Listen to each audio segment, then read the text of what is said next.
전한길 씨 같은 경우에는 어떻게 되는 겁니까? 뭐 공천에 뭐 공천 받으려고 나한테 줄을 선다. 네, 뭐 그런 얘기도 해서 이런 논란이 말씀은 됐죠. 당을 굉장히 훼손하는 거예요. 네. 이건 저는 지도부의 한 사람으로서 굉장히 부끄럽죠. 어쩌다 우리 국민의힘이 저런 말에 휘둘리는 당이 됐나. 외곽에라도 이렇게 놔둬서 뭐 쓸 일이 있을까요? 쓸만할까요? 근데 저는 뭐 아예 언급 자체를 안 하는 게 맞다. 이런 생각을 합니다. 전당대회 이후에 뭐 최고위원들끼리 얘기를 나누거나 뭐 최고위원 회의 직전에 사전 회의 같은 걸 할 때 혹시 전한길 씨 얘기가 좀 나오기도 했나요? 한 번도 나온 적 없고요. 그리고 이미 좀 약간 의제에서 네. 다루어지지 않는 이름이고 네. 사실은 뭐 찬탄 반탄 이런 것도 전혀 다루어지지 않아요. 그러니까 어떻게 하면 우리 내년 선거 준비를 제대로 할 것인가. 전한길 씨 같은 경우에는 어떻게 되는 겁니까? 메시지를 그러니까 그 네. 인사청탁 발언이 제명까지도 갈 수 있는 발언이라고 저는 발언이라고 생각합니다. 네. 네, 제명해야 된다고 네. 보시나요? 네. 뭐 공천에 뭐 공천 받으려고 나한테 줄을 선다. 네, 뭐 그런 얘기도 해서 이런 논란이 말씀은 됐죠. 당을 굉장히 훼손하는 거예요. 네. 이건 민주적 정당이 아니라는 것을 이제 정말 국민들께 그냥 선포하는 게 되기 때문에 네. 되게 조심해야 된다. 그리고 사실은 저는 지도부의 한 사람으로서 굉장히 부끄럽죠. 어쩌다 우리 국민의힘이 저런 말에 휘둘리는 당이 됐나. 어디 개인의 어떤 공천 그 희망자들이 거기에 줄을 서고 절대 그런 일이 없을 겁니다. 앞으로는 심지 이제 지금까지는 혹시라도 그런 일이 있었다 할지라도 저는 그런 거는 두고 보지 않는 사람이기 때문에 시스템에 의해서 또 정말 공정하게 공천 시스템을 만들고 룰을 만들고 그에 따라서 공천하는 것이지 어떤 사람이 줄 서고 그게 이제 명태균 사건에서 들여다 보여지고 또 뭐 김건희 여사한테 줄을 서야 된다 뭐 이런 얘기들이 있었지 않습니까? 근데 그것들이 다 부끄러운 얘기죠.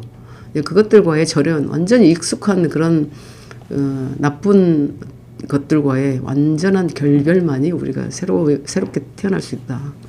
저는 그렇게 생각을 합니다. 네. 장동혁 대표가 당선된 다음에 민주당에서는 극우 정당이 됐다고 폄훼를 했어요. 네. 그러면 그렇죠? 뭐 정청래 네. 대표가 되면 뭐 극좌 정당이 됐나요? 그렇죠. 네, 개딸들에 의해서 됐다고 뭐 보면 그렇게 얘기할 수 있는 건데 네, 문제는 전한길 씨 때문이라고 보여져요. 네, 네, 그런 전한길 씨 추종 세력을 그냥 품고 있고 뭐 장동혁 대표는 전한길 씨를 의병이라고까지 했지 않습니까? 네, 좀 그런 것 때문에 그런 네. 비판을 받아도 뭐 할 말이 없는 상황인 것 같은데 네, 최고위원님의 생각과 다르게 장동혁 대표의 생각은 전한길 씨를 품고 있어야 된다고 생각하나 봐요. 그런 것처럼 네, 보여요. 네. 당 외곽에라도 이렇게 놔둬서 뭐 쓸 일이 있을까요? 쓸만할까요? 근데 저는 뭐 아예 언급 자체를 안 하는 게 맞다 이런 생각을 합니다. 왜냐하면 아스팔트 위에서 그러니까 탄핵 반대를 외쳤던 그분들이 다 나쁘다고는 할 수 없거든요. 네. 각자의 생각들이 네. 있어요.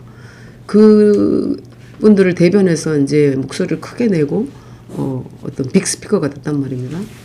그런데 제가 이제 드리고 싶은 말씀은 극우라고 하는 규정을 제대로 해야 돼요. 극우라고 하는 것은 폭력 수반이죠. 그렇죠. 네. 다분히 폭력적이고 네. 다분히 극단적이고 네. 그리고 아까 말씀드린 계엄령을 옹호를 하고 네. 불법적인 것을 그냥 헌법 가치를 무시하고 이런 분들을 저는 이제 극우라고 하는데 그분들과 함께하는 세력도 저는 극우다 이렇게 생각을 하기 때문에 다소 이제 지도부의 어떤 모습은 그런 극우라고 인식되어지는 사실은 아닐지라도 인식되어지는 그런 세력들과는 다소 거리를 두고 우리가 국민을 향해서 나가야 된다 이런 말씀을 늘 드립니다.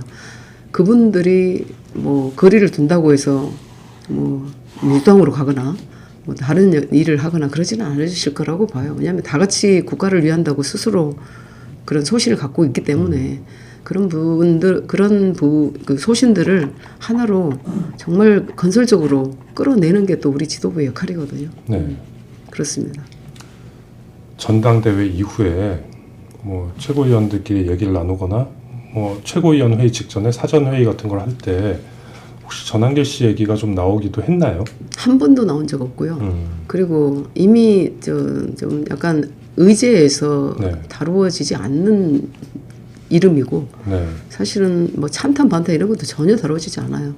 그러니까 어떻게 하면 우리 내년 선거 준비를 제대로 할 것인가, 어떻게 하면 정말 민주당의 폭거에 우리가 정말 제대로 대응할 것인가, 또 저 같은 경우는 트럼프의 관세 정책에 어떻게 하면 제대로 대응할 것인가, 이런 얘기가 논의가 되지. 그리고 저는 이제 제안을 많이 하죠.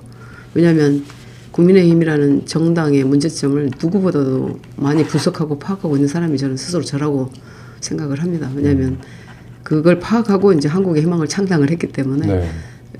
그 가지고 있는 모든 그때 창당할 때 만들었던 뭐 서울 콜로키움 네. 정치학교라든지 시스템이라든지 정책 플랫폼이라든지 무슨 이런 부분들을 이제 당에 빠르게 이렇게 장착시키는 게 저의 할 일이기 때문에 그런 거를 이제 대표한테 계속 제안하고 대표로부터 이제 의견을 듣고 실행하고, 이제 어제 사무총장이 임명이 돼서 네. 제가 제일 바쁠 것 같아요.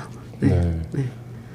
아니 그렇다고는 하더라도 전한길 씨 같은 분들을 좀 솎아내려고 하는 노력 이런 네. 게 좀 보여야지 국민도 저 당이 좀 변하고 있구나라고 생각을 할 텐데 그런 액션 자체가 없으면은 중도층에 뭐 구애를 하거나 뭐 소구하거나 가능성이 거의 떨어지지 않습니까? 뭐 끌어들일 수 있는.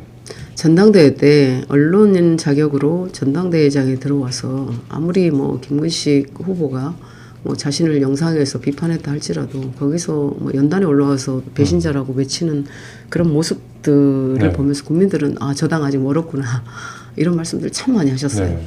그때 정광석화처럼 딱 어떤 그 제명을 했었어야 된다, 저는 네. 그렇게 말씀을 드렸는데 경고로 끝났단 말입니다. 근데 그런 경고가 가벼운 어떤 그 처분이 아니라 다시 한번 그런 일을 하면 이제 제명하겠다라는 저는 경고로 봐요.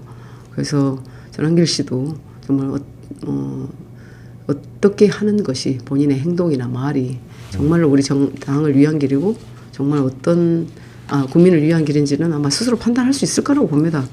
네, 근데 지금 하는 행동들이 뭐 나한테 공천 뭐 줄 섰다 뭐 어쩌고 하는 얘기들이 있을 수 없는 얘기죠. 그러니까 그 인사청탁 발언이 제명까지도 갈 수 있는 발언이라고 저는 발언이라고 생각합니다. 네. 네, 제명해야 된다고 네. 보시나요? 네. 당 지도부가 논의를 하겠죠? 네.